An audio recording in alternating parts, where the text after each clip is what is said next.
जब सांप जैसे प्राणी भी मर जाते हैं तो केचुआ क्या करेगा? सारे भारत देश की धरती बंजर हो चुकी है, लेकिन उत्पादन बलात् है, जबरदस्ती।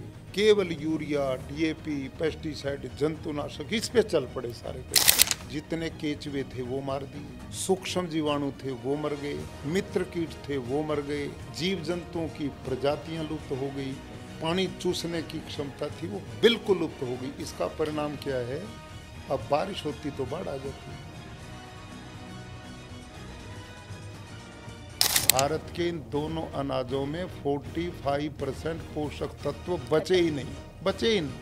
8 साल की बच्ची क्लास में पढ़ रही है, बेंच पे बैठी, गिर गई और मर गई। पोस्टमार्टम किया तो हार्ट अटैक। तो ये तो सीधी सी बात है कि प्राकृतिक कृषि पे जाना ही पड़ेगा।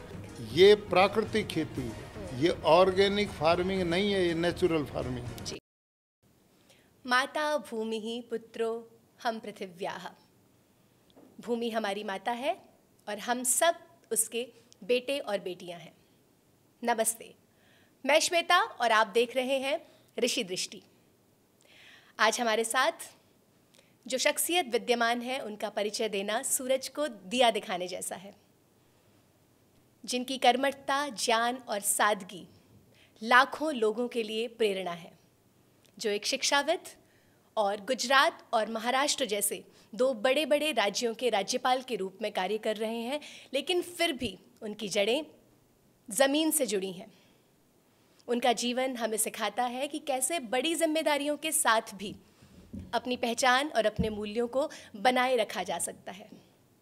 जिन्होंने हजारों विद्यार्थियों के जीवन को एक दिशा दी, लेकिन आज स्वयं प्रकृति के विद्यार्थी बने हुए हैं। जिन्होंने राजभवन को अपना कर्मस्थल बनाकर किसानों के लिए एक नई क्रांति सी ला दी है। जी हाँ, हम बात कर रहे हैं महाराष्ट्र व गुजरात के यशस्वी राज्यपाल समादरणीय आचार्य देवव्रत जी की। आचार्य जी, आज के इस खास अंक में आपका बहुत बहुत स्वागत है। धन्यवाद श्वेता जी। आचार्य जी, आपकी सादगी और आपके ज्ञान से हम सब अभिभूत हैं। आप इस भारत में प्राकृतिक कृषि के मानव सूत्रधार के रूप में हम सब के लिए एक रोल मॉडल हैं। आपकी वीडियोस वो प्राकृतिक कृषि को लेकर जो छोटी छोटी चीज़ों को हमें समझाना दुनिया में वायरल हो रही हैं। ऐसे में हमारे हर किसान के और हर शहर में रहने वाले युवा के मन में अनेकों सवाल हैं।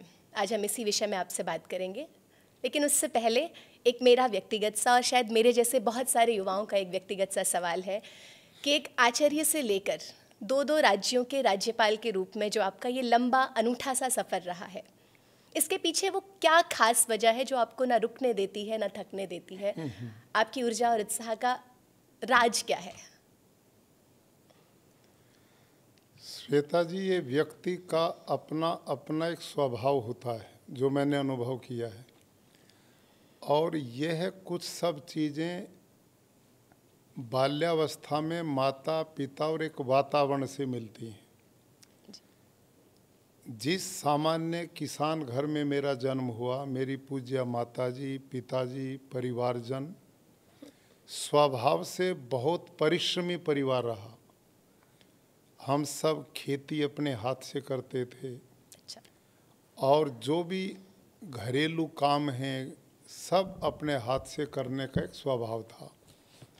और उस काल में मैंने अनुभव किया कि किसान बहुत मेहनत किया करते थे, तो वो सभी घरों में ये परंपरा बन जाती थी और वो स्वभाव का हिस्सा बन जाता था।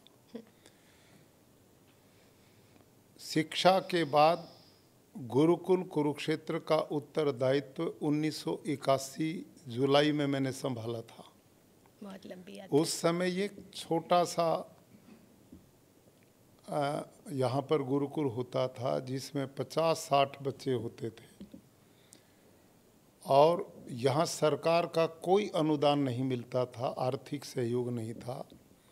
और जो बालक गुरुकुलों में पढ़ने के लिए आते हैं वो भी कोई बहुत संपन्न परिवार से नहीं, सामान्य परिवार से ही बच्चे ज़्यादा होते थे।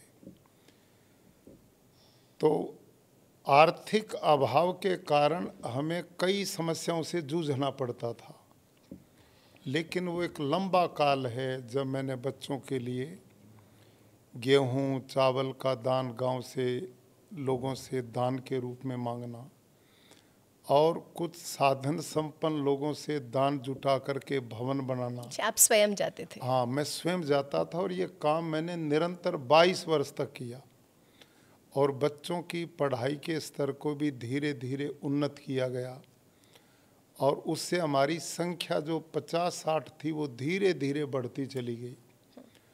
और लंबी बात न करते हुए सब मित्रों के सहयोग से, व्यवस्थाओं से आज गुरुकुल कुरुक्षेत्र, जिसमें 1,519 स्टेट्स के बच्चे पढ़ते हैं और यहाँ हर क्षेत्र में बालक कीर्तिमान स्थापित करते हैं।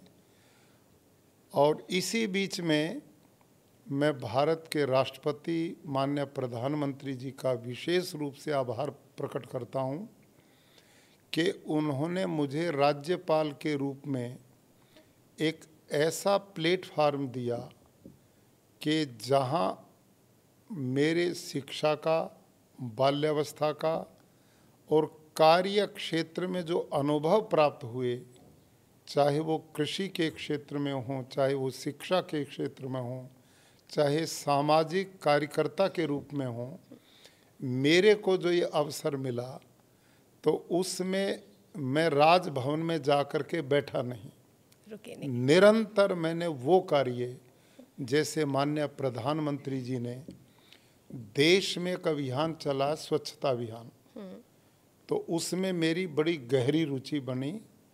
राजभवन में अब भी मैं प्रति मास कोई ऐसा महीना नहीं जिसमें मैं स्वच्छता अभियान न चलाता हूँ और अब तो वो स्वच्छता अभियान मेरा सप्ताह में हो गया है। अच्छा। और उसी प्रकार से वृक्षारोपण का कार्यक्रम है, बेटी बचाओ बेटी पढ़ाओ का उनका कार्यक्रम था और गो नस्ल सुधार के कार्यक्रम थे, युवा पीढ़ी में संस्कार देने का काम था। तो मेरे को माननीय प्रधानमंत्री जी, राष्ट्रपति जी ने इतना अच्छा अवसर दिया कि अब हर प्रांत में यूनिवर्सिटीज़ हैं, लगभग 24 यूनिवर्सिटी हमारे गुजरात में, सबके कॉन्वोकेशन में जाने का अवसर मिलता है। तो वहाँ सीधे युवा बेटे बेटियों से मैं मिलता हूँ और ये जो भारत सरकार के ऐसे जो कार्य जिनके द्वारा मानव का जीवन सुलभ होता है और देश के लोगों का कल्याण जिन चीज़ों से होता है, वो सारी चर्चाएं मैं वहाँ पर करता हूँ। और जो हमारे सामाजिक उत्तरदायित्व हैं, वृक्षारोपण है, जल बचाना है, ऊर्जा बचाना है, ये सब बिंदुओं पर मैं खुल के चर्चा करता हूँ। और मुझे राज्यपाल के रूप में कोई प्रॉब्लम किसी तरह की नहीं आई, बल्कि लोगों से जुड़ने का मेरे को इतना मौका मिला है कि मैं राजभवन में लगातार 7 दिन कभी नहीं बैठा। और अब आकर के तो मेरी स्थिति ये है कि मेरे पास महीने में 1-2 दिन को छोड़ के कोई दिन खाली होता ही नहीं जिस दिन मेरे लिए नए नए कार्यक्रम ना हो। तो ये एक अच्छा मेरा अनुभव है, सेवा करने का बहुत अच्छा अवसर मेरे को मिला है। तो आचार्य जी, अवसर को आपने भुनाया वास्तव में। आप ही से हमने बहुत बार सुना है कि नेक नियत मंजिल आसान। तो आपकी नियत इतनी नेक थी कि मंजिलें, बहुत बड़ी बड़ी मंजिलें अभी तो आपकी आई थी। प्रयास ये रहा। हाँ, ठीक है। अब आचार्य जी, क्योंकि आप बहुत सारे अभियानों के हिस्सा हैं, आज का जो हमारा मुख्य विषय है वो प्राकृतिक कृषि है और हमारे युवा और हम सभी इस बात को जानने के इच्छुक हैं सबसे पहले तो कि जो प्राकृतिक कृषि है क्या वही जैविक कृषि है या इनमें कोई अंतर है, और अगर है तो उनका मूलभूत सिद्धांत प्राकृतिक कृषि का क्या है? श्वेता जी, आपने बहुत अच्छा प्रश्न किया है, क्योंकि आज बड़े बड़े एग्रीकल्चर साइंटिस्ट जी और किसान और सामान्य जन भी इस बात को नहीं समझ पा रहा कि प्राकृतिक खेती और जैविक खेती में जमीन आसमान का अंतर है। अच्छा, ये हमारे लिए भी नई बात है। हाँ, जैविक खेती बिल्कुल अलग है और प्राकृतिक खेती बिल्कुल भिन्न है। मैंने स्वयं पहले 3 वर्ष 5 एकड़ ज़मीन में जैविक खेती की थी, लेकिन जैविक खेती में अनुभव आया कि उसमें न तो किसान की लागत खर्चा कम होता है, न उसमें परिश्रम मेहनत कम होती है, न उसमें उत्पादन पूरा मिलता है। जब मैंने 3 साल लगातार किया, पहले साल तो कीट पतंग ही खा गए, दूसरे साल लगभग 50% बचा, तीसरे साल लगभग 80% बचा। तो मैं कुरुक्षेत्र में रहता था। उस समय डॉक्टर हरिओम जी, जिनको पद्मश्री मिला है, उन दिनों वो जो कृषि विज्ञान केंद्र कुरुक्षेत्र उसके मुखिया थे। तो मैंने जैविक खेती उन्हीं से जानी थी। लेकिन जब ये उपलब्धि नहीं हुई तो मैंने डॉक्टर हरिओम जी से पूछा, डॉक्टर साहब हम 3 साल से जैविक खेती करते हैं, ऑर्गेनिक फार्मिंग करते हैं, इसमें तो कुछ मिलता नहीं। तो उन्होंने कहा कि आपकी इच्छा थी इसलिए हमने बता दिया, बाकी गोबर गोमूत्र से क्या बनेगा, ये तो आज यूरिया डीएपी जंतुनाशक ये तो लगभग अनिवार्य विषय, आप उधर ही आइए।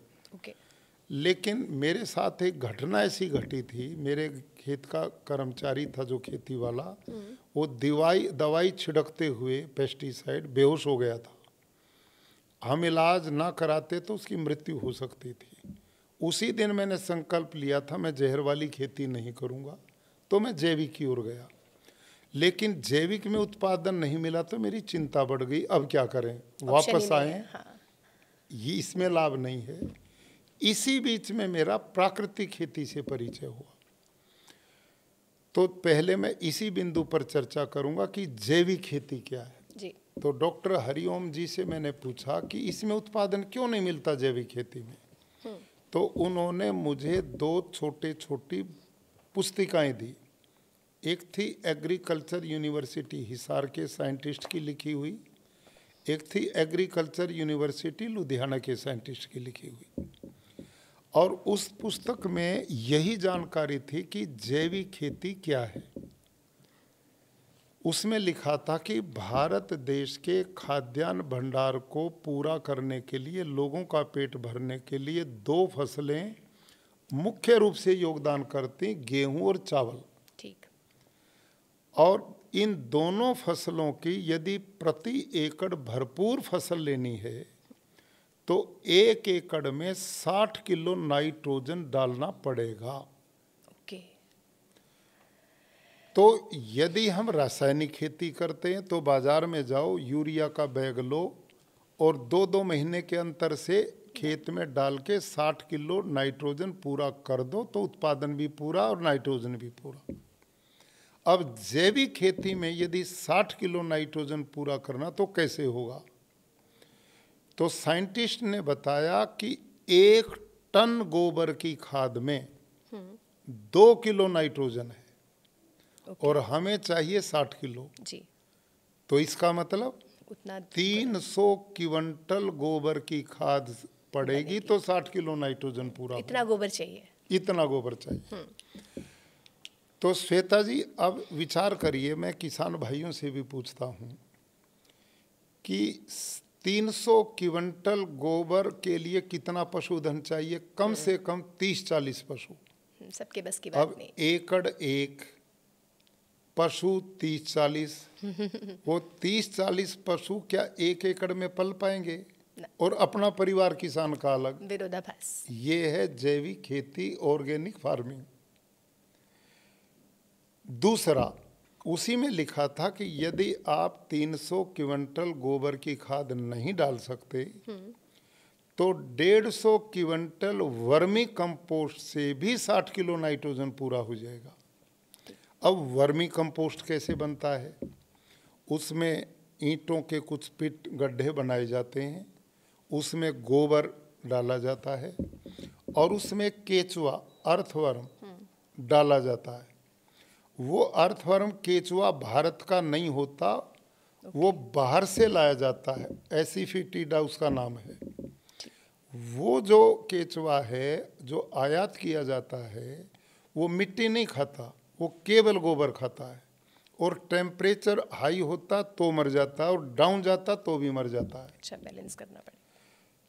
और वो इस गोबर को 2-2.5 महीने में खाता है, जो पिट में गड्ढे में डाला है। फिर उसको छानते हैं, वो केचुआ ऊपर आ जाता, वर्मी कंपोस्ट नीचे आ जाता है।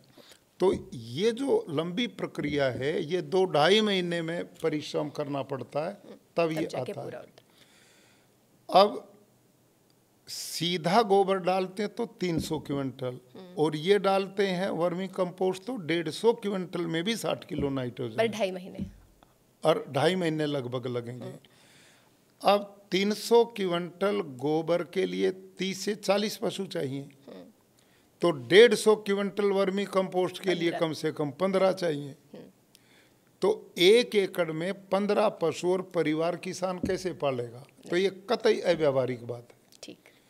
अब ये जो जैविक खेती का प्रचार है, अब तक भी हमारी सरकारें कर रही हैं और पिछले 30-40 साल से करती, लेकिन इतने लंबे परिश्रम के बाद पूरे देश में जैविक खेती के कोई मॉडल नहीं बन पाए। क्यों नहीं बन पाए? जब इतनी गोबर की खाद या वर्मी कंपोस्ट हम खेत में डालते हैं तो उससे खेत में खरपतवार बहुत पैदा होता है, अनवांटेड ग्रास। ठीक है। अब उसको निकालने के लिए किसान की लेबर बहुत लगती है, जितना पैसा मिलता वो लेबर में लग जाता है। ठीक। चौथी बात, जब इतनी गोबर की खाद खेत में पड़ेगी तो उसमें मीथेन, नाइट्रस ऑक्साइड जैसी गैसेज बनती हैं, जो वातावरण में जाकर के ग्लोबल वार्मिंग को जन्म देती है। ये चौथी बात। पांचवी बात, खेत में एक मित्र कीट होते हैं, एक शत्रु कीट होते हैं। तो जो मित्र कीट है उससे शत्रु कीट का भोजन बिल्कुल डबल है, ज्यादा खाता है, इसीलिए शत्रु कीट है। ठीक। और जब हम ज्यादा गोबर डालेंगे तो शत्रु कीट को खुला भोजन मिलेगा, तो शत्रु कीट बहुत बढ़ जाएंगे, और वो बढ़ेंगे तो बीमारियां बढ़ेंगी, बीमारियां बढ़ेंगी तो फसल नष्ट होगी, किसान को हानि होगी। तो ये है जैविक खेती। लेकिन प्राकृतिक खेती क्या है जी? वो इससे बिल्कुल विपरीत है। प्राकृतिक खेती में किसी भी प्रकार के इनपुट्स की जरूरत नहीं है, बाहर से कुछ नहीं खरीदना किसान को। और इसका बहुत मोटा उदाहरण मैं देता हूँ कि कोई भी किसान भाई, सब ने जंगल देखा है, जंगल में सैकड़ों तरह के पेड़ पौधे होते हैं, वनस्पति होती है। वहाँ जंगल में यूरिया कौन डालता है?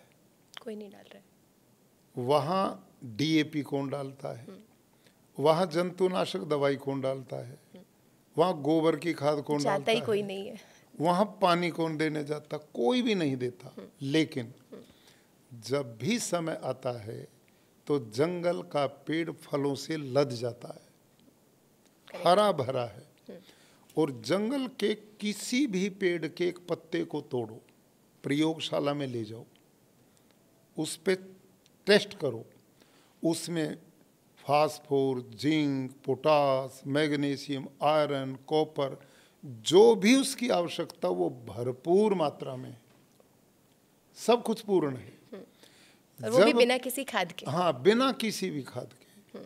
जब प्रकृति जंगल के पौधे की सारी जरूरतें पूर्ति करती तो मेरे खेत के पौधे की क्यों नहीं करेगी?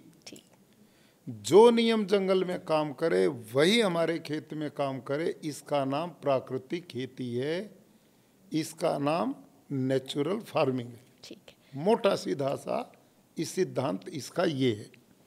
अगली बात श्वेता जी, ये जो प्राकृतिक खेती है ये शुद्ध सूक्ष्म जीवाणुओं की खेती है।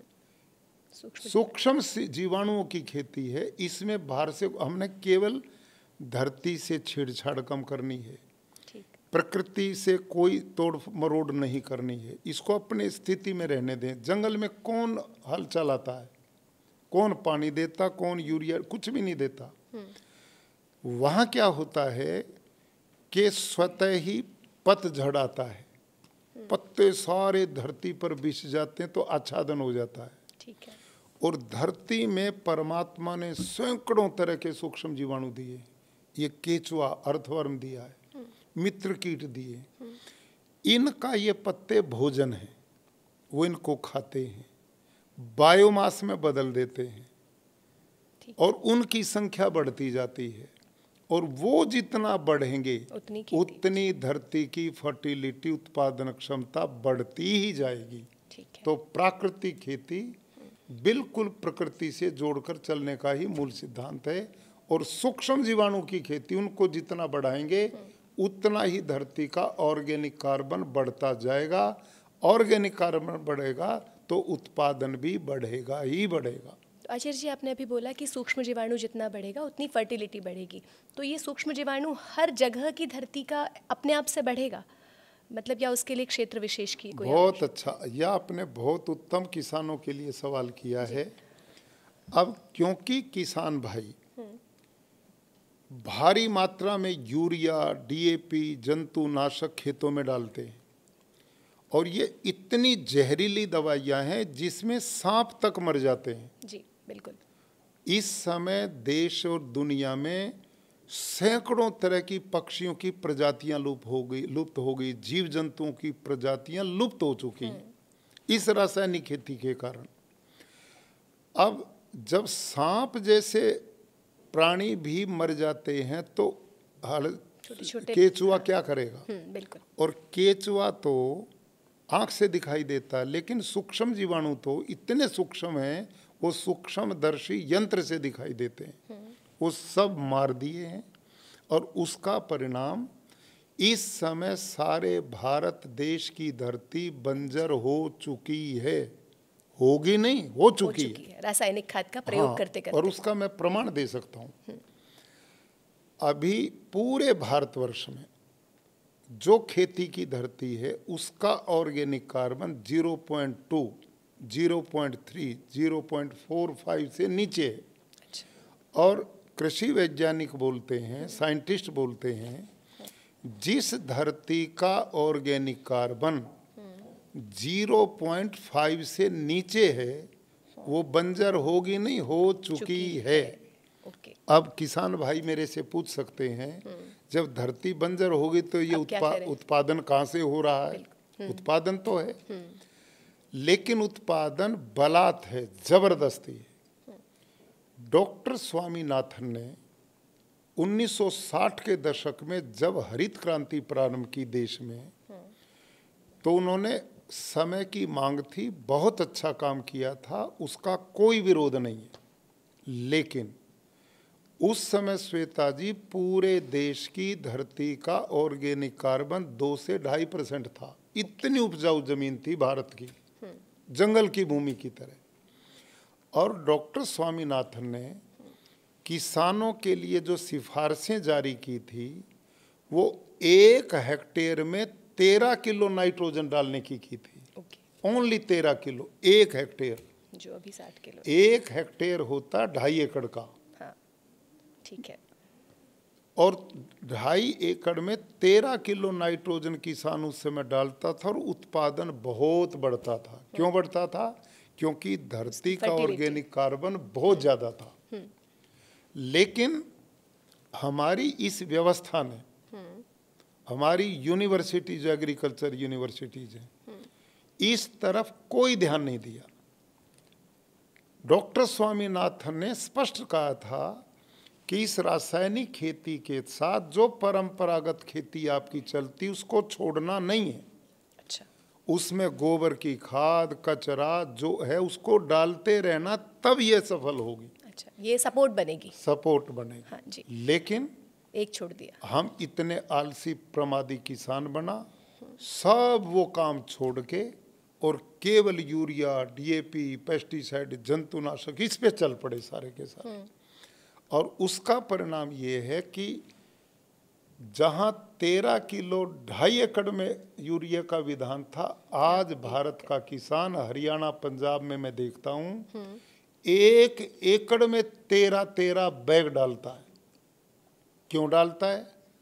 क्योंकि धरती बंजर हो चुकी है। इसमें जितने केचुए थे वो मार दिए, सूक्ष्म जीवाणु थे वो मर गए, मित्र कीट थे वो मर गए, जीव जंतुओं की प्रजातियां लुप्त हो गई और धरती से बलात् जबरदस्ती खींचा जा रहा है। ये मैं मोटा उदाहरण दूं किसान भाइयों को, जैसे किसी गाड़ी में, बैलगाड़ी में वजन बहुत लाद दो और बैल कमजोर हो, तो हम उनको डंडा लगाएंगे तो वो चलेंगे, थोड़ा चलेंगे फिर रुकेंगे, फिर उन पे डंडा बरसेगा, थोड़ा चलेंगे फिर रुकेंगे, चाबुक लगाएंगे फिर थोड़ा चलेंगे, क्योंकि वजन ज्यादा है, अपनी कैपेसिटी से ज्यादा वजन है, कम है, तो वो बैठ जाएंगे।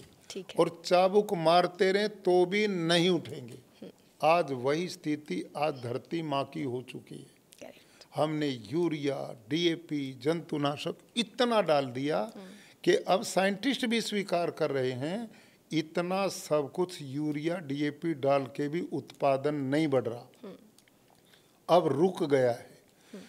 भारत की सारी धरती बंजर हो गई है और धरती के नीचे 1-1.5 फीट नीचे जाके एक लेयर बन गई है सीमेंटेड पत्थर की तरह, जो कि यूरिया की है।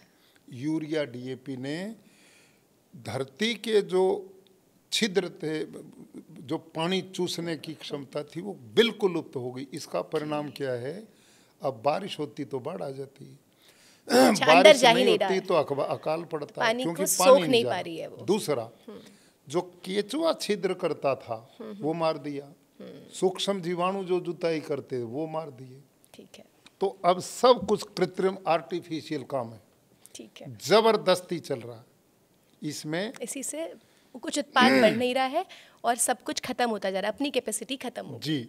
ये तो बहुत ही इंटरेस्टिंग हो गया आचार्य जी, आपसे बात करके ऐसा लग रहा है कि इस विषय को तो पूरा 2-3 महीने समझना होगा, तब जाके हम प्राकृतिक कृषि को बिल्कुल, ये बड़ा रोचक भी है। हाँ। और समझने वाला विषय भी है। मुझे लगता है, और जो भी हमारे साथ दर्शक जुड़े हैं उनको भी ये बहुत इंटरेस्टिंग लग रहा होगा। जी। ठीक है आचार्य जी, अभी जैसे अब आप तो राजभवन से इस पूरे अभियान को चला रहे हैं, ये जन अभियान बन गया है, जो आपने गुरुकुल कुरुक्षेत्र से एक छोटी सी शुरुआत की थी कई साल पहले, वो आज एक जन अभियान भी है। और क्या सरकारी नीतियों में भी, क्योंकि अब आप एक प्रशासनिक पद पर हैं, हमें पता है कि प्रधानमंत्री जी ने भी एक राष्ट्रीय नीति बनाई है, वो क्या है और आप सरकारी नीतियों की कैसे सहायता ले रहे हैं इस अभियान को एक बड़ा आंदोलन बनाने के लिए?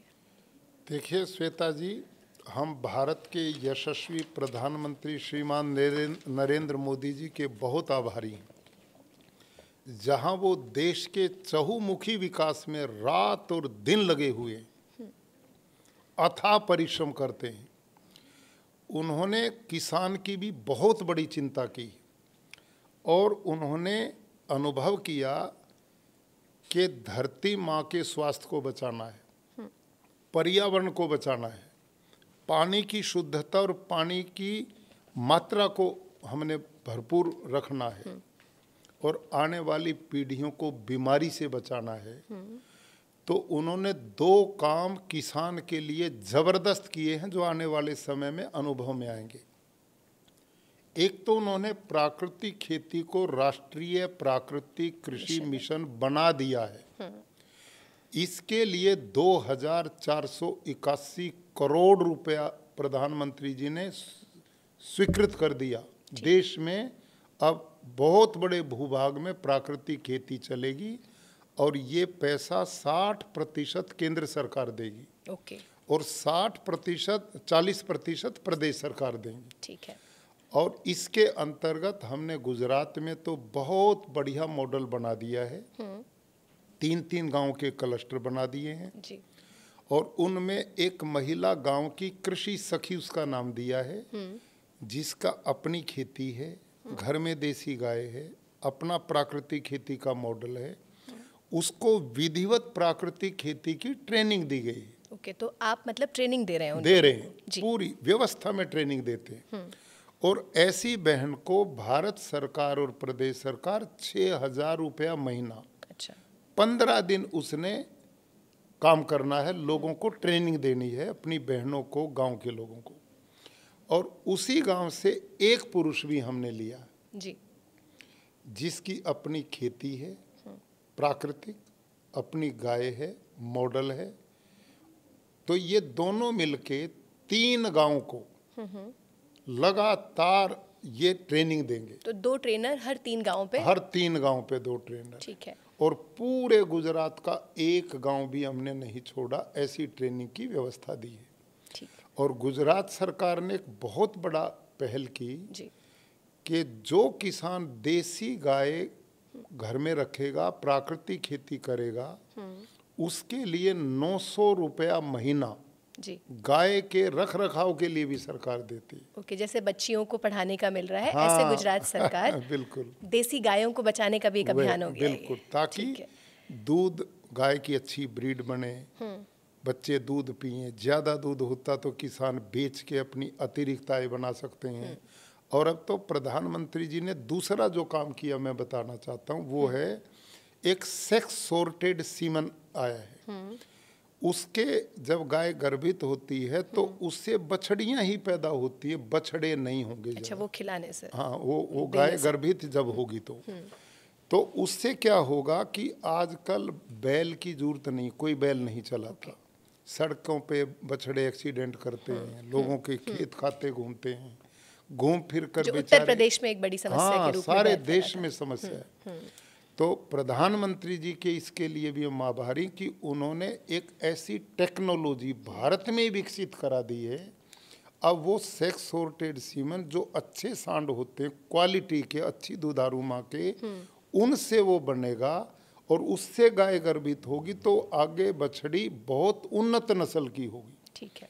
वो उसकी माँ यदि 5-7 किलो दूध देती तो बछड़ी 10 लीटर दूध देगी। ओके। और उस बछड़ी पे फिर आगे यही प्रयोग करेंगे तो 15 लीटर पे जाएगी। ऐसे ब्रीड बढ़ती जाएगी। और ये काम हमने गुरुकुल कुरुक्षेत्र में किया है। अच्छा। अब हमारे पास भारतीय नस्ल की देसी गाय, साहिवाल, थारपारकर, राठी, हरियाणवी, लाल सिंधी, अब ये 15 से 22 लीटर तक दूध देने वाली गाय बन चुकी हैं। और क्रॉस ब्रीड गाय तो हमारी 50 लीटर तक भी दूध देती है। तो ये एक प्रधानमंत्री जी का मिशन बन गया है कि इस प्राकृतिक खेती को राष्ट्र में प्रचारित किया जाए ताकि लोगों का स्वास्थ्य भी हो। और श्वेता जी, सबसे बड़ा प्रधानमंत्री जी ने एक नारा दिया, स्वदेशी अपनाओ जी।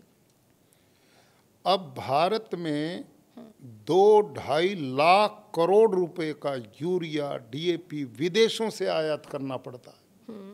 अब नहीं करना। और वो यदि प्राकृतिक खेती हो जाएगी तो ये सारा पैसा बचेगा, ये देश के अन्य विकास में लगेगा। तो मैं भारत के किसान भाइयों से आग्रह करता हूँ, यदि आप प्राकृतिक खेती अपनाते हैं तो ये जहर से मुक्त भी होगी, पर्यावरण भी बचेगा, पानी भी बचेगा, गाय भी बचेगी, लोगों का स्वास्थ्य भी बचेगा और देश का धन भी बचेगा। ये बहुत बड़ी राष्ट्र की सेवा हो पाएगी। बिल्कुल। तो अभी आचार्य जी आपने बात की कि इससे स्वास्थ्य भी बनेगा। आपने कहा मिट्टी का स्वास्थ्य ही हम सबका स्वास्थ्य है। तो अब जो जैसे हम बचपन में, अगर हम अपने बचपन को याद करें तो जब हम घरों में बैठ के वो ताज़ा फल और सब्जियां खाते थे, उनका स्वाद बिल्कुल अलग था। और अब जो हम ला रहे हैं, भले ही वो देखने में बहुत लाल है, अच्छा फल है, हरा भरा है, पर स्वाद में वो मज़ा नहीं है जो उस समय था। क्या इसमें भी कोई खेती के तरीकों की कोई वजह है?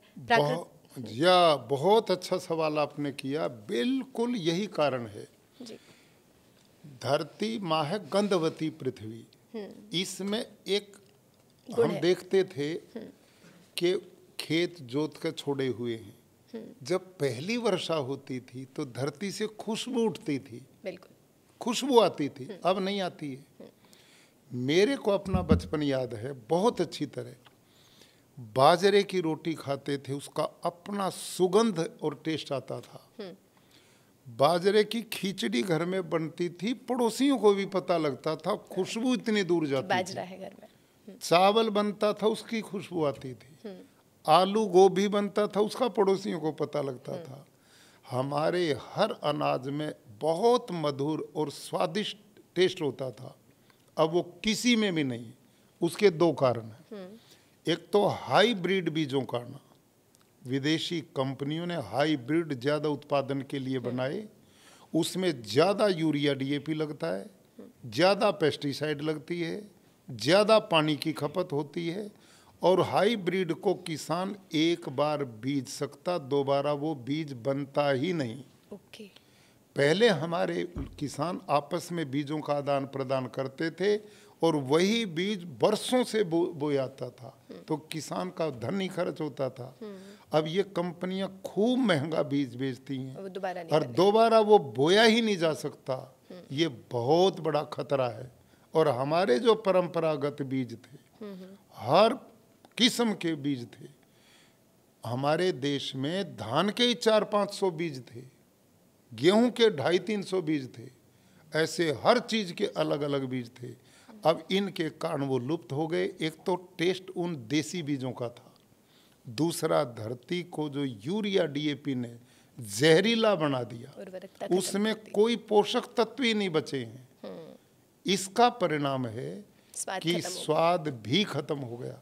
और श्वेता जी, बीच में मैं कहता चलूं, अभी करीब 8-9 महीना पहले 12 एग्रीकल्चर साइंटिस्ट जो ICAR के, एक एग्रीकल्चर यूनिवर्सिटी है तेलंगाना में, दूसरी एग्रीकल्चर यूनिवर्सिटी है पश्चिमी बंगाल में, वहाँ के 12 एग्रीकल्चर साइंटिस्ट ने, क्योंकि भारत में 2 अनाज ज़्यादा खाए जाते हैं, गेहूँ और चावल, दोनों पे रिसर्च किया, उनकी गुणवत्ता पे, और उन्होंने रिपोर्ट दी है जो मेरे पास है, सब जगह पे है वो। उन्होंने रिपोर्ट ये दी है कि इस समय पेट भर रहे हैं हम, शरीर को पोषण नहीं मिल रहा, मिलना था वो नहीं मिल कुछ रहा, नहीं मिल रहा, न्यूट्रिशन नहीं है उसमें। और आगे और लिखा उन्होंने, यदि ऐसे ये खेती चलती रही तो अगले 20 साल में ये भी नहीं बचेंगे।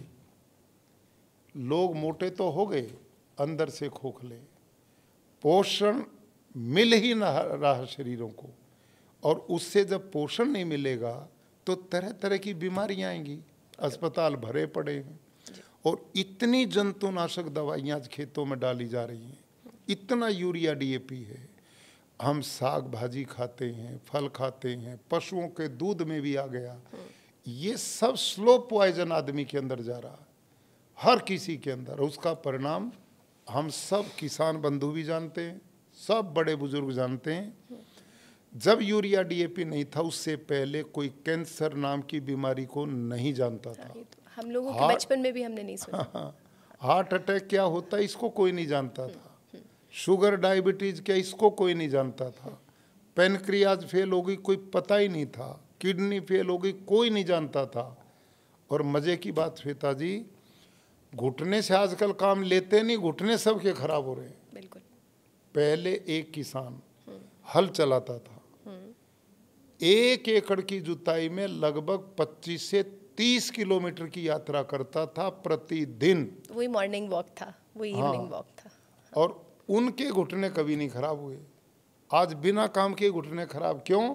क्योंकि आज हमारे शरीर के घुटनों को, जोड़ों को, हड्डी को, अंदर ऑर्गन को जो पोषक तत्व चाहिए वो आहार में बचा ही नहीं है। ठीक बात। हवा दूषित कर दी, पानी दूषित कर दिए। पानी की बोतलें जो हम पीते हैं, कौन लिए फिरता था?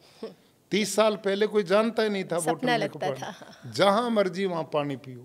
और हम मजाक करते थे, कैसा जमाना आ गया, पानी भी बिकता है। हाँ, बिल्कुल ऐसा ये सब गड़बड़। तो बेसिकली आप ये कह रहे हैं कि जो भी अब बाजार में हम जिसको स्वास्थ्य के लिए खरीद के ला रहे हैं वो भी एक स्लो पॉइजन है, उसमें कुछ उर्वरकता है ही नहीं, पोषकता है ही हाँ, नहीं है। ये साइंटिस्ट की रिपोर्ट है जी। ठीक है, इसीलिए अब बच्चों का जो मतलब स्वास्थ्य दर है वो इतना घट गया है, उनमें इम्यूनिटी तो बची नहीं है। हाँ हाँ, ठीक है। और अस्पताल देखो ना, भरे पड़े। बिल्कुल, कहीं चले जाओ अस्पताल में बेड नहीं मिलता। हर आयु वर्ग। छोटे, हम कभी बीच में देखते थे 60 साल के बाद किसी को हार्ट अटैक हो गया, ये भी यूरिया DAP के बाद। लेकिन अब तो ये हार्ट अटैक छोटे छोटे बच्चों में भी आ गया। बिल्कुल। अभी सूरत में 8 साल की बच्ची क्लास में पढ़ रही है, बेंच पे बैठी, गिर गई और मर गई। पोस्टमार्टम किया तो हार्ट अटैक। बच्चे सीढ़ी में चढ़ रहे हैं स्कूल में, गिर गए मर गए, हार्ट अटैक।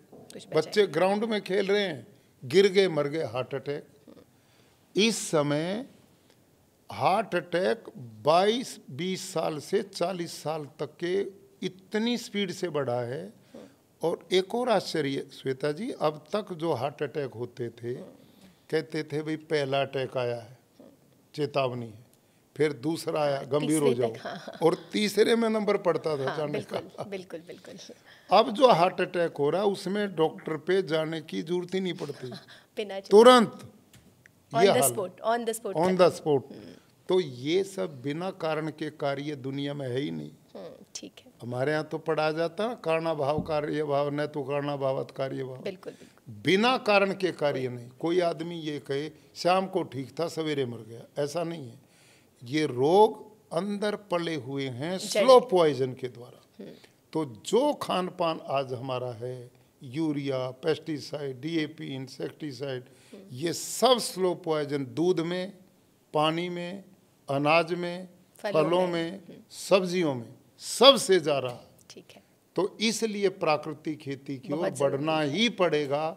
नान्य पंथा विद्यते अनाय, कोई रास्ता नहीं। तो आपने बहुत अच्छे से बताया खूबसूरती के साथ कि कितने साइंटिफिक और हेल्थ के इफ़ेक्ट्स हैं रासायनिक खेती का। अगर आज भी हमने प्रचार ऐसा ही रखा तो ये तो सीधी सी बात है कि प्राकृतिक कृषि पे जाना ही पड़ेगा जी। लेकिन अगला सवाल आचार्य जी ये है कि अब जनसंख्या भी बढ़ रही है, क्या प्राकृतिक कृषि की विधियों से कृषि करने पर उतनी ही पैदावार, उतनी ज़रूरतें पूरी हो पाएंगी जितनी रासायनिक कृषि से होती? आपने बहुत अच्छे अच्छे सवाल आज किए हैं जो किसान भाइयों के लिए, आम जनता के लिए बहुत ही जानने योग्य है, समसामयिक है। समसामयिक है। अक्सर ये सबसे बड़ा मुद्दा हमारे साइंटिस्ट ने बना रखा है, आम जनता ने भी बना रखा है। उन सब को मैं निवेदन करना चाहता हूँ कि ये जैविक खेती नहीं है, ये प्राकृतिक खेती है। ये ऑर्गेनिक फार्मिंग नहीं है, ये नेचुरल फार्मिंग है जी। जैविक खेती में शुरू में मैंने कहा उसमें उत्पादन घटता है। और ये लोग उदाहरण किसका देते हैं कि श्रीलंका ने जैविक खेती की, भूखा मर रहा है। बिल्कुल भूखा मरेगा, मैं भी मानता हूँ मरेगा, क्योंकि जिस जैविक खेती का आप हम 30-40 साल से प्रचार करते हैं उसका कोई मॉडल देश में नहीं बन पाया। अच्छा जी, मेरे सवालों में अगला सवाल श्रीलंका का ही खाद्यान्न संकट। आपने बहुत अच्छा किया, उदाहरण देते हैं लोग जी। लेकिन प्राकृतिक खेती में उत्पादन नहीं घटता। ओके। क्योंकि प्राकृतिक खेती सूक्ष्म जीवाणुओं की खेती है। इसमें हमने सूक्ष्म जीवाणु बढ़ाने जी। इससे धरती का ऑर्गेनिक कार्बन हर साल बढ़ेगा ही बढ़ेगा। और मैं समस्त विश्व के एग्रीकल्चर साइंटिस्ट को खुला निवेदन करता हूँ, कोई दुनिया का एग्रीकल्चर साइंटिस्ट ये सिद्ध कर दे कि यूरिया, डीएपी, जंतुनाशक से धरती का ऑर्गेनिक कार्बन बढ़ता है तो हम उन्हें गुरु मानने को तैयार है। अच्छा। लेकिन मैं डंके की चोट कहता हूं कि रासायनिक खादों से धरती का ऑर्गेनिक कार्बन घटता है जी, घटता ही घटता है। और प्रमाण, जब हरित क्रांति शुरू की डॉक्टर स्वामीनाथन ने, उस समय सारे देश की धरती का ऑर्गेनिक कार्बन 2 से 2.5% था जी। और आज रासायनिक खेती ने उसको घटाते घटाते 0.5 से नीचे ला दिया। ठीक है। सारी देश की धरती को बंजर बना दिया। तो प्रत्यक्ष को प्रमाण की जरूरत नहीं है। इससे प्रमाण की क्या जरूरत, वही प्रमाण दे रहे हैं। तो बिल्कुल मैं गारंटी देता हूं कि प्राकृतिक खेती से पहले ही साल से ऑर्गेनिक कार्बन बढ़ना शुरू होगा और हर साल बढ़ेगा। ठीक है। गुरुकुल कुरुक्षेत्र में हम जो खेती करते हैं, आज से 10 साल पहले जब मैंने शुरू की, मेरे उन खेतों का ऑर्गेनिक कार्बन 0.2, 0.34 था। बंजर भूमि थी मेरी। आज प्राकृतिक खेती करते करते, और बंजर क्यों हुई, मैं उसको लीज पे देता था, भाड़े पे देता था लोगों को, उन्होंने यूरिया, डीएपी, जंतुनाशक ये डाल दिया और अंत में छोड़ गए जमीन कि जी हम नहीं रहते, क्योंकि यार तो बंजर, इसमें होता कुछ नहीं। मैंने पूछा जब ली थी तब, कि तब तो बहुत होता था, अब क्या हो गया, अब कुछ नहीं होता। क्यों? उन्होंने कभी गोबर का खाद नहीं, कभी कोई हरी खाद नहीं, सब यूरिया, डीएपी, अति सर्वत्र वर्जयेत, वही कर दिया। हाँ। अब वही जमीन जो वो छोड़ के चले गए, अब मैं पिछले 8-9 साल से खुद करवाता हूँ और उसमें जीवामृत, घन जीवामृत, आच्छादन, प्राकृतिक खेती करता हूँ। उसी जमीन का इस समय 9 साल में ऑर्गेनिक कार्बन 1 और 1.2, 3, 4, 5, 1.7 तक अब मेरे खेतों का, कुछ खेतों का ऑर्गेनिक कार्बन बन चुका है, जो जंगल की भूमि की तरह उपजाऊ हो चुकी है। अब मैं उन लोगों से पूछता हूं जो ये कहते हैं कि इससे उत्पादन घटेगा, मैं फिर बोलता हूं जैविक खेती से उत्पादन घटेगा। प्राकृतिक कृषि से प्राकृतिक से नहीं घटेगा। क्यों? क्योंकि इससे ऑर्गेनिक कार्बन बढ़ता है। उत्पादन क्षमता बढ़ती है। जब ऑर्गेनिक कार्बन बढ़ेगा तो उत्पादन स्वतः बढ़ेगा। और मैं प्रमाण देता हूँ मेरे खेतों में जी। अब धान था हमारा, पिछले वर्ष के आंकड़े, अब तो कटने वाला है। पिछले वर्ष मेरा धान 32 क्विंटल प्रति एकड़ पैदा हुआ, मोटा धान। और पानी मैंने 50% प्रयोग किया और रासायनिक वालों ने 100% पानी प्रयोग किया। ठीक। 1 एकड़ में रासायनिक खेत के किसान का 20,000 से ज्यादा का खर्चा हुआ, मेरा 2,000 का खर्चा हुआ। ओके। अब उनका चावल जो खाएगा बीमार पड़ेगा, हमारा चावल जो खाएगा वो स्वस्थ बनेगा। उन्होंने धरती को बंजर किया, हमने जमीन को उपजाऊ किया है। अब खाद्यान्न भंडार की स्थिति खराब तो रासायनिक से होने वाली है। ठीक है। अब तो उत्पादन ही बंद हो गया और हर साल यूरिया डीएपी बढ़ रहा, लोग सड़कों पे खड़े हैं यूरिया के लिए। जी। क्यों? क्योंकि जहां एक बैग से काम चलता था वो 10 बैग पे आ गए और ये बढ़ता ही जा रहा। देश पे पैसे का दबाव और इतना जहर खेत में पड़ेगा, धरती बर्बाद, पानी बर्बाद, पर्यावरण बर्बाद और बहुत बड़ा विनाश। और श्वेता जी, पर्यावरण के लिए कितना खतरनाक है ये न साइंटिस्ट बताते, न लोगों को जानकारी दी जाती। और आज पर्यावरण दुनिया में सबसे बड़ी चुनौती बन गया। ग्लोबल वार्मिंग ने विनाश, अतिवृष्टि, अनावृष्टि, कहीं पहाड़ दर गए, कहीं तूफान आ गए, ये दुष्परिणाम। रासायनिक खेती कैसे बर्बाद करती है पर्यावरण को? जब किसान यूरिया डीएपी को यूं फेंकता ना खेतों में, छिड़कता है, तो इसमें मुख्य तत्व है नाइट्रोजन। ठीक है। और आकाश में होता है ऑक्सीजन। जब ये यूरिया डीएपी का नाइट्रोजन आकाश के ऑक्सीजन के संपर्क में आता है तो तीसरी गैस ऑटोमेटिक पैदा होती है, नाइट्रस ऑक्साइड। ओके। और वो कितनी खतरनाक है, हम कार्बन डाइऑक्साइड को खतरनाक गैस मानते हैं बिल्कुल पर्यावरण के लिए। लेकिन यूरिया डीएपी से निकलने वाली ऑक्सीजन के संपर्क में आके ये nitrous oxide gas carbon dioxide से 312 गुनी खतरनाक है। 312 गुनी। देश में लाखों टन यूरिया डेली डालते हैं, कितना नाइट्रस ऑक्साइड पैदा होता है। करेक्ट। और वो दुनिया भर के जो जैविक खेती में गोबर की खाद डालते हैं ट्रॉली भर भर के, उसमें कितनी मीथेन पैदा होती है। बिल्कुल। और मीथेन भी कार्बन डाइऑक्साइड से 22 गुना खतरनाक है। एक 22 गुना, एक 312 तो हाँ, जैविक खेती भी पर्यावरण के लिए खतरनाक और रासायनिक खेती भी। लेकिन प्राकृतिक खेती में ये कुछ भी नहीं होता। तो आप कह रहे हैं समस्या अनेक, समाधान एक। बिल्कुल सही पकड़ा आपने। ठीक है, ठीक है आचार्य जी। बाकी तो बहुत सारे सवालों के जवाब आपकी इन सारी बातों से मिल ही गए। एक बात और मैं पूछना चाहूँगी कि जैसे आपने कहा कि आपके वो जो 3 गाँव वाला मॉडल है, जहाँ पे ट्रेनर्स हैं जिनके यहाँ देसी गायें हैं, वो उन्हें ट्रेन करते हैं। जिन किसान भाइयों के पास बहुत बड़ी ज़मीन नहीं है, बहुत पानी की व्यवस्था नहीं है और गाय भी नहीं है, पशु नहीं है, क्या वो प्राकृतिक कृषि से जुड़ सकते हैं, प्राकृतिक कृषि का लाभ उठा सकते हैं? बहुत अच्छी तरह। आपकी जानकारी में बड़ा किसान का काम व्यापक होता है, छोटे किसान पे तो ये खेती करना कठिन है ही नहीं, बिल्कुल। अच्छा, उल्टा है। हाँ, गाय नहीं है तो हम देखते हैं एक गाय 4-5 लोग भी रखें तो एक गाय से तो प्राकृतिक खेती में 20-22 एकड़ तक की भी खेती हो जाती है। अच्छा। और इसका फार्मूला सीधा, अब जीवामृत हम बनाते हैं इसमें जी। उसमें क्या होता है, एक 200 लीटर का ड्रम ले लेते हैं खाली। ठीक। जहाँ पशु बांधते हैं हम छाई में रखना, धूप में नहीं रखना उसको। ठीक।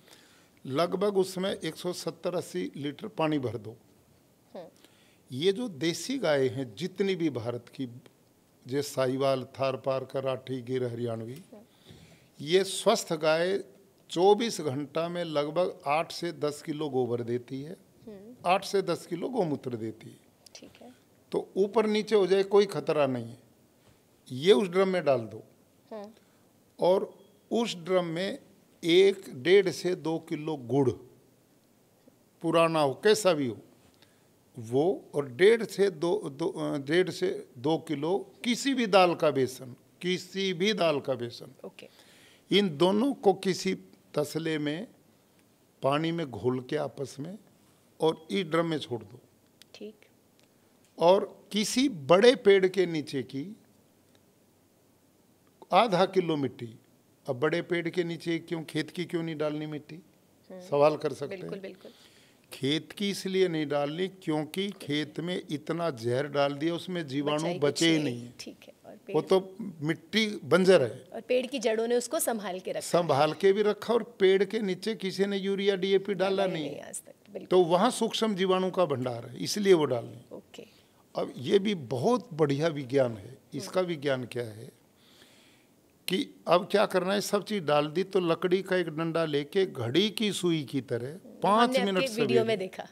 हाँ, 5 मिनट सवेरे और 5 मिनट शाम इसको घोलना है जी। गर्मी के जो दिन है उनमें 5 एक दिन 6 दिन और सर्दी में 7 दिन। ठीक है। ये घोल करना सवेरे शाम, छाए में रखना है। तो इसमें सूक्ष्म जीवाणु कैसे बढ़ते हैं? देसी गाय के 1 ग्राम गोबर में 300 करोड़ से ज्यादा सूक्ष्म जीवाणु हैं 1 ग्राम में। ये माइक्रोबायोलॉजी के साइंटिस्ट हैं, doctor Baljeet Saran, agriculture university Hisar में सीनियर साइंटिस्ट हैं जी। उन्होंने, और मैंने अपनी यूनिवर्सिटीज में अनेक जगह रिसर्च करवाए, सब जगह ये पाया है 1 ग्राम गोबर में, एक केवल देसी गाय में है, भैंस में, हॉस्टन फ्रीजन गाय में है, लेकिन उनकी मात्रा 70-78 लाख है। ये 300 करोड़ से भी ज्यादा है। जब 1 ग्राम गोबर में 300 करोड़ सूक्ष्म जीवाणु, तो 10 किलो गोबर में कितने होंगे? 30 लाख करोड़। और उनको मिल गया दाल का बेसन, प्रोटीन जी, मजबूत होंगे, स्वस्थ होंगे। ठीक है। गुड़ दे दिया तो मल्टीप्लाई होंगे, उनकी संख्या बढ़ेगी जी। और जो उसमें हमने मिट्टी डाली है उसमें भी सूक्ष्म जीवाणु हैं। तो इन सब को मिलके इनका जामुन लगता है, जामुन कल्चर। जैसे उदाहरण के लिए 1 क्विंटल दूध में 50 ग्राम दही छोड़ दो, सारा दूध दही में बदल जाए, वही काम इसमें होता है। तो इसमें सूक्ष्म जीवाणु गौ माता के पेट में एक तरह के नहीं, सैकड़ों तरह के हैं, अलग अलग तरह के हैं। मानो भगवान ने देसी गाय की आंतों में कोई फैक्ट्री लगाई है किसान के लिए सूक्ष्म जीवाणु। तो नहीं कहते आचार्य जी 33 करोड़ देवता गाय में रहते हैं? ये वाकई ये तो सही बात है कि इसमें सूक्ष्म जीवाणुओं का इतना भंडार जो खेती के लिए वरदान है जी। और गाय का गोमूत्र जो है श्वेता जी, वो खनिज का भंडार है। ठीक है। और खेती में किसी भी प्रकार की बीमारी हो उसका इलाज गोमूत्र है। हम देसी दवाइयाँ बनाते हैं, नीमास्त्र, अग्निअस्त्र, सोंठास्त्र, ब्रह्मास्त्र, खट्टी छाछ, इनको मिला के स्प्रे करना, उससे सब रोगों का भी इलाज होता है। वो मेरी पुस्तक में पूरा विवरण मैंने दिया है। क्या नाम है आचार्य जी पुस्तक? उसका नाम है प्राकृतिक कृषि, केवल प्राकृतिक कृषि। हाँ। तो उसमें सब व्यवस्थाएं दी जो मैं आज आपके बीच में बता रहा हूँ। तो मैं जो निवेदन कर रहा था कि उस ड्रम में कैसे भंडार सूक्ष्म जीवाणु का बनता है। 10 किलो गोबर में 30 लाख करोड़, वो बेसन खाएंगे, गुड़ लेंगे, मिट्टी होगा, तो उनकी संख्या बढ़ती। कितनी बढ़ती है ये साइंटिस्ट की रिसर्च है। हर 20 मिनट में डबल होते हैं उसमें। 30 के 60 लाख हो जाएंगे। 30 के 60, 60 के 120, हर 20 मिनट में। और कब तक बढ़ेंगे? 72 घंटे तक। अच्छा। और फिर ये रुक जाते हैं, फिर ये मरना शुरू हो जाते हैं। तो इस बीच में किसान को, जैसे इस शनिवार को शुरू किया, अगले शनिवार तक खेत में डाल दे। इस सोमवार को शुरू किया तो सोमवार तक ड्रिप से, स्प्रिंकल से, खुले पानी में 1 एकड़ में चला जाए। ठीक है। तो इससे कमाल होगा। जब ये खेत में पानी के साथ फैलेगा तो मिट्टी के अंदर सूक्ष्म जीवाणु कुछ बचे हुए, इनमें जाकर जामुन लगेगा, कल्चर बनेगा, और इनकी संख्या कोई गिन ही नहीं सकता।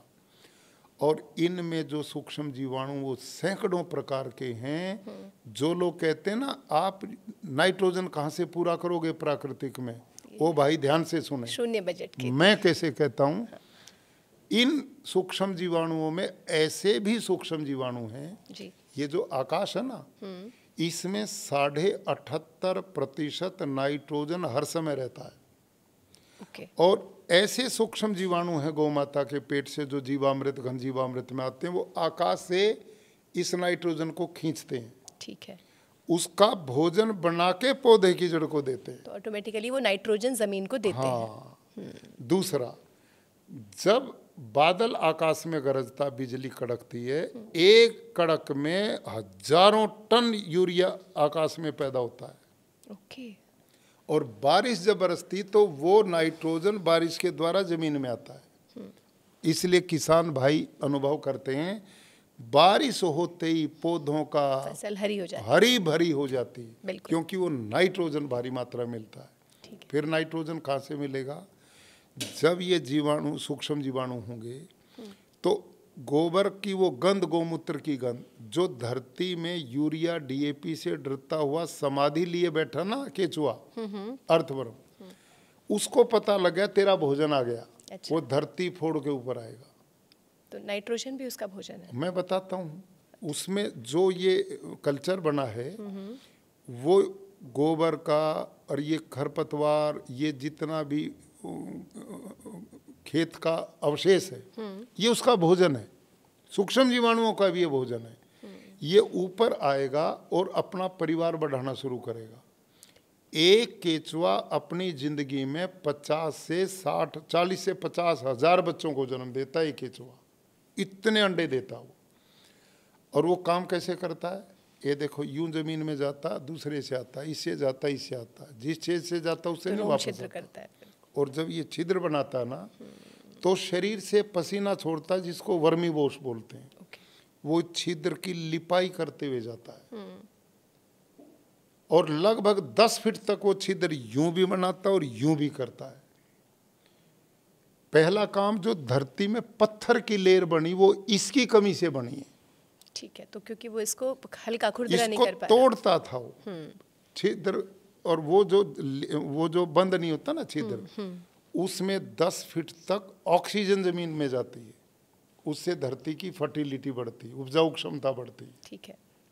दूसरा, ये जो केचुआ है जब नीचे की खनिजपूर्ण मिट्टी को खाता है जी। और पेट से निकाल के पौधे की जड़ को देता है, तो इस केचुए के पेट से निकली मिट्टी में उस खेत की मिट्टी से 6 गुना ज्यादा नाइट्रोजन हो जाता है, 9 गुना ज्यादा फास्फोरस होता है, ठीक है। 11 गुना पोटास होता है, और धरती के 17 प्रकार के पोषक तत्व पूर्ति होती जब ये मर जाता है।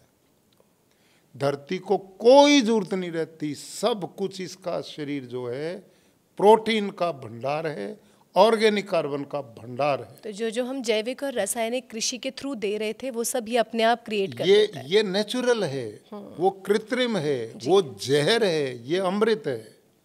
तो ये ईश्वरीय व्यवस्था है। अब ये जबरदस्त काम ये करता है, और इसका परिणाम क्या होगा? अब आपने देखा, वर्षा होती तो बाढ़ आ जाती है, नहीं होती तो अकाल पड़ जाता। दोनों का समाधान प्राकृतिक खेती में।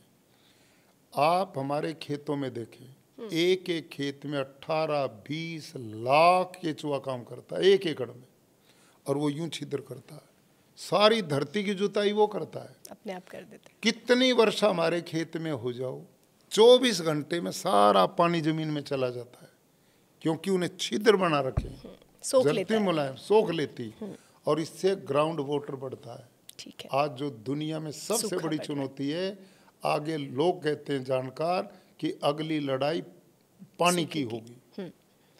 तो क्यों होगी? क्योंकि हम धरती से ट्यूबवेल से पानी तो ले रहे, खींच रहे हैं, पर उसे दे नहीं रहे, और वर्षा जल जा नहीं रहा। बिल्कुल। हमारे इस इलाके में कुरुक्षेत्र हरियाणा में, मैं जब छोटा था 15 फीट पे पानी था, कहीं भी हैंडपंप 1 घंटे में लगता था। अब वहीं 200-250 फीट पे पानी चला गया। और आने वाले समय में यदि हरियाणा पंजाब में यही फसल धान वगैरह की चलती रही, तो वैज्ञानिक लोग कहते हैं 20 साल में यहाँ जमीन बंजर हो जाएगी, यहाँ मरुस्थल हो जाएगा, पानी पीने का नहीं मिलेगा। ये इतनी गलत दिशा में हम जा रहे हैं। तो ये केचुआ कितना बड़ा मित्र है, और ये प्राकृतिक खेती से ही बचेगा। आप किसी केचुए को टेबल पे रखो, मेज पे, यूरिया डालो, सेकंड में मर जाएगा। इस पे गाय का गोबर डालो तो ये बचेगा और परिवार बढ़ाएगा। अच्छा। तो हम तो मारने का काम कर रहे हैं। और श्वेता जी, ये हिंसक खेती है जी। इसमें मारो मारो मारो, जीव जंतु मार दिए, मित्र कीट मार दिए, केचुआ मार दिया, सूक्ष्म जीवाणु मार दिए, जो हमारे मित्र थे वो मार दिए।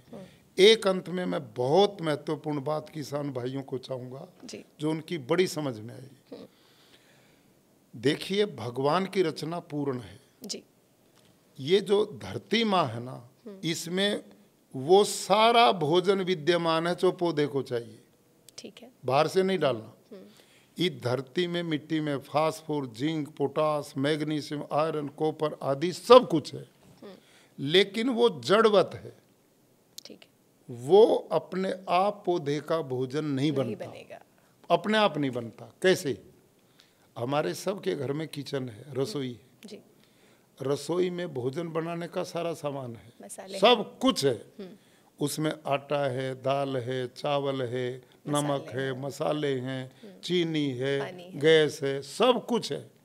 लेकिन रोटी बनाने वाला ना हो तो क्या भोजन बन के अपने आप बाहर आ जाएगा? नहीं, पॉसिबल ही नहीं। उसके लिए कुक चाहिए, माँ बहन बेटी भोजन बनाने वाली चाहिए। सामान तो है लेकिन भोजन बनाने वाला नहीं तो अपने आप नहीं बनेगा ना। बिल्कुल वही स्थिति धरती माँ की है। ये धरती माँ रसोई है पेड़ पौधों की। ठीक है। और इसके कुक हैं सूक्ष्म जीवाणु, इसके भोजन बनाने वाला केचुआ, इसका भोजन बनाने वाले मित्र कीट। जब वही मार दिए तो भोजन कौन बनाएगा? पौधे का कुक ही नहीं है तो खाना कौन बनाएगा? ये विनाश हमने किया है जी। और इसलिए धरती बंजर होती चलेगी बराबर। अगली बात, कृषि वैज्ञानिक ही इस बात को मानते हैं कि ये यूरिया डीएपी डालते हैं ना जमीन में, ये सीधा पौधे में नहीं जाता। अच्छा। अपितु धरती में ऐसे सूक्ष्म बैक्टीरिया हैं, ये हैं बैक्टीरिया, सूक्ष्म जीवाणु, जो उस यूरिया को खाते हैं, उसका भोजन कन्वर्ट करते हैं ये पौधे का। यदि वो नहीं होंगे तो यूरिया डीएपी डला रहेगा।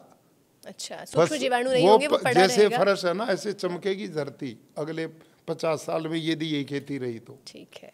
कुछ भी नहीं होगा, तिनका भी नहीं पैदा होगा। यूरिया को पौधों को पहुंचाने का काम भी सूक्ष्म जीवाणु करते हैं। और वो कितनी बुरी तरह से नष्ट हुए हैं उसका मैं एक उदाहरण, समय है आप पे? हाँ, अच्छा जी, बिल्कुल है। बहुत जबरदस्त एक घटना हमारे गुरुकुल में घटी जी।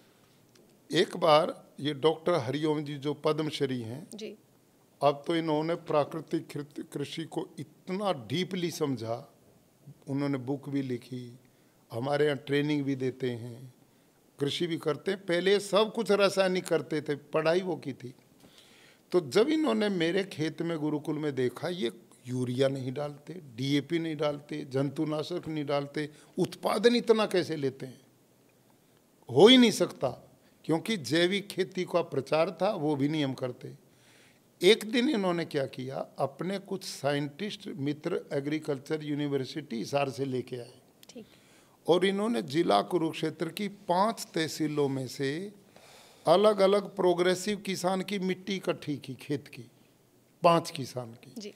और वो 5 की मिट्टी यूं मिला के प्रयोगशाला में ले गए और उसमें जांचे सूक्ष्म जीवाणु कितने। 25,07,000 सूक्ष्म जीवाणु 1 ग्राम मिट्टी में पाए जो रासायनिक खेती करते हैं, जो रासायनिक करते हैं। ठीक है। जब हमारे खेत की मिट्टी ली तो उसमें पता कितने पाए? 161 करोड़ सूक्ष्म जीवाणु पाए 1 ग्राम मिट्टी। 25 का कितना गुना? अब इस गुना को तो आप देखो, अब लाला जी ना आप है ना मैं, ये बड़े गणित वाले ही करेंगे। हाँ, लगभग 400-500 गुना तो आराम से। आप अनुमान किए 25,07,000 1 ग्राम मिट्टी में जो रासायनिक खेती करते हैं जी। और हमारी में 161 करोड़। अब हमारे में कोई थोड़ा सा भी यूरिया डालेगा तो कितनी स्पीड से फसल जंप मारेगी। करेक्ट है, क्योंकि वह सोना सब बन कुछ गई उपलब्ध है वहाँ। और उसमें सूक्ष्म जीवाणु मार दिए, बचे नहीं है। इसका कारण यूरिया डीएपी बढ़ता जा रहा है, वो बेकार में पड़ा रहता है। 6-6 महीने भी डीएपी नहीं गलता, खेत में पड़ा रहता है, क्योंकि उसको खाद में कन्वर्ट करने वाला कोई है ही वाले नहीं। जीवाणु ही मर गए। बिल्कुल इतना अनर्थ हो रहा है, इसको समझने की बहुत बड़ी जरूरत है। नहीं, बिल्कुल आचार्य जी, जी इतना अच्छा लग रहा है आचार्य जी बात करने में ना, ऐसा लग रहा है और पता नहीं कितना कुछ आपसे समझ लें, सीख लें, पर समय और आपका समय भी बहुत जी। कीमती है। तो बस आज का अंतिम एक प्रश्न है कि जो आज का युवा है, जो किसान और खेती से दूर भाग रहा है, खुद किसान परिवार से होने के बावजूद वो अपने करियर ऑप्शंस दूसरी जगहों पर टटोल रहे हैं, तो उनके लिए एक संदेश, वो प्राकृतिक कृषि को अपनाकर या इस एरिया में, इस फील्ड में अपना करियर ऑप्शन चूज करके अपनी आर्थिक स्थिति को कैसे मजबूत कर पाए? बहुत अच्छा सवाल आपने किया। देखिए, गुजरात में मैं हूँ, वहाँ कितने नौजवान विदेशों में बड़े बड़े पैकेज जिनको मिलते थे, वो छोड़ के प्राकृतिक खेती करने आए। अच्छा, वो गोपालन करते हैं, गौओं की ब्रीड अच्छी बना के दूध से इनकम लेते हैं, गोबर गोमूत्र अपना के प्राकृतिक खेती करते हैं, स्टार्टअप कर लिया। हाँ, और प्राकृतिक खेती वो उन्होंने तो ऐसे लोगों को साथ जुड़ गए बड़े बड़े शहरों में, वो डायरेक्ट अपना उत्पाद वहाँ सप्लाई करते हैं। ओके। और जो रासायनिक खेती वाले उनसे 2 से 3 गुनी ज़्यादा कीमत लेते हैं। और जो पैसे वाला आदमी वो स्वस्थ जीवन तो हर कोई चाहता है। हाँ, बिल्कुल बिल्कुल जी। आज मैं समझता हूँ कि आदमी को ये विश्वास हो कि मैं जो खा रहा हूँ वो बिल्कुल शुद्ध जहर मुक्त है, तो कुछ भी देने को तैयार है, तो वो उसकी कितनी भी कीमत दे दे। हाँ देगा। हाँ। और आजकल जो खेती है, मैं युवा भाइयों से चाहूँगा कि आज नई नई टेक्नोलॉजी आ रही है जी, खेती में भी उसको अपना लेना चाहिए। इसमें प्राकृतिक खेती कोई विरोध नहीं करती, जैसे ड्रिप सिस्टम उसको अपनाइए, ड्रोन का भी यूज जहाँ हो सकता कर सकते हैं आप, स्प्रिंकल सिस्टम है, आच्छादन है, ये सब चीज़ का प्रयोग करें। एक समय पर बहुफसल का बोना, ये हमारी प्राकृतिक कृषि के सिद्धांत हैं 5। बीजामृत से बीज को संस्कारित करना, घन जीवामृत डीएपी की तरह तैयार होता है, वो मेरी पुस्तक में भी है, बड़ा सरल है।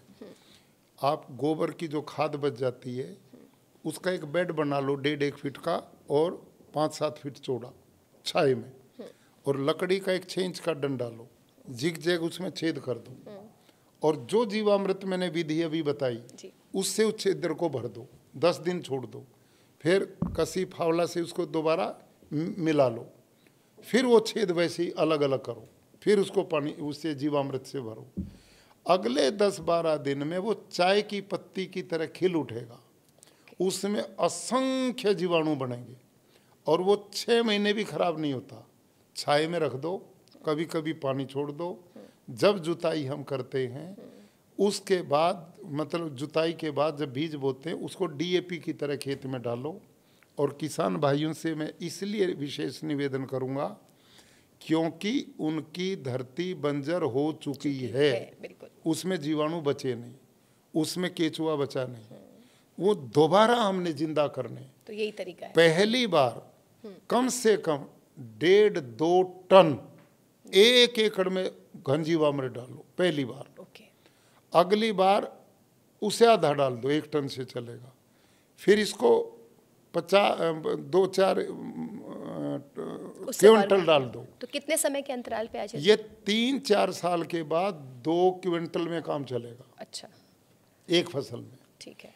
और क्यों इसको पहले अब डालना क्यों है? क्योंकि जीवाणु बढ़ाना हमने जो मर गए, इसलिए थोड़ा ज्यादा। बंजर भूमि को दोबारा उर्वरक बनाना। बिल्कुल 100% बंजर भूमि 100% उपजाऊ की गारंटी है इस मिशन। और ये आपसे अनुभव, आप अपने अनुभव से बता रहे हैं? मेरा अनुभव नहीं, लाखों किसान इस समय गुजरात में 8-9 लाख किसान प्राकृतिक खेती करते हैं, आंध्र प्रदेश में 10 लाख किसान करते हैं, और क्या नाम महाराष्ट्र में करते हैं।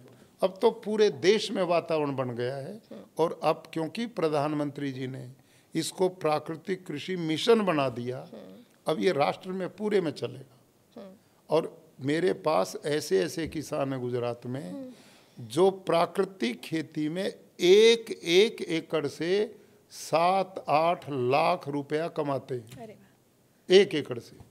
लागत इसमें है ही नहीं, धरती उपजाऊ होगी, पर्यावरण बचेगा, धरती पानी खुद कमा के दे रही है। कमा के देगी। ठीक है। आने वाली पीढ़ियों को सोना जमीन मिलेगी। इससे आचार्य जी किसानों का तो लाभ बहुत होने वाला है। जी जी। अब हम जैसे जो लोग हैं जो किसान नहीं हैं, जिनके घरों में गमले हैं छोटे छोटे, क्या हम भी इस अभियान का किसी तरह से कोई हिस्सा बन सकते हैं? निश्चित बन सकते हैं। आप बड़े गमले लेके, जैसे घिया है, तोरी है, बेल पे लगने वाली कितनी भी फसलें हैं सारी इसमें कर सकते हैं। टमाटर तक कर सकते हैं, छतों पे कर सकते हैं बहुत। और ये जो अपना घन जीवामृत है, ये गौशालाओं में हमारे यहाँ तो बहुत बनने लग गया है, अब धीरे धीरे देश में बनेगा।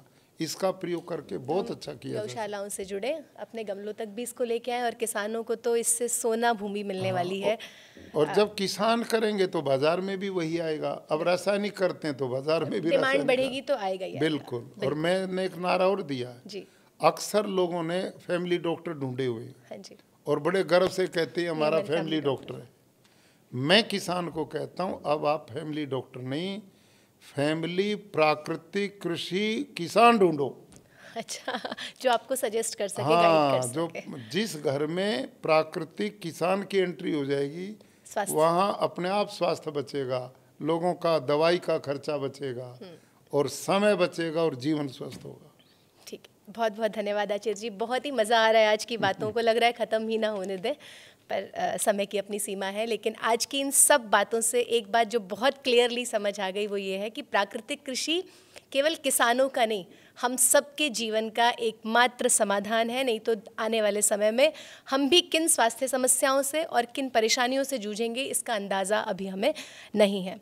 हमें उम्मीद है कि आज के इस पूरे पॉडकास्ट को सुनने के बाद, इस पूरे खास संवाद को सुनने के बाद, बहुत सारे हज़ारों किसान, युवा और सभी हम जैसे लोग भी इसका लाभ ज़रूर उठाएंगे, अपने जीवन में इन चीज़ों का अनुभव भी करेंगे और इन्हें फॉलो भी करेंगे, जिससे कि हम इस देश को दोबारा से एक शक्तिशाली कृषक देश बना सकें, जिससे कि हम सबका स्वास्थ्य और हम सबका जीवन सुरक्षित रह सके।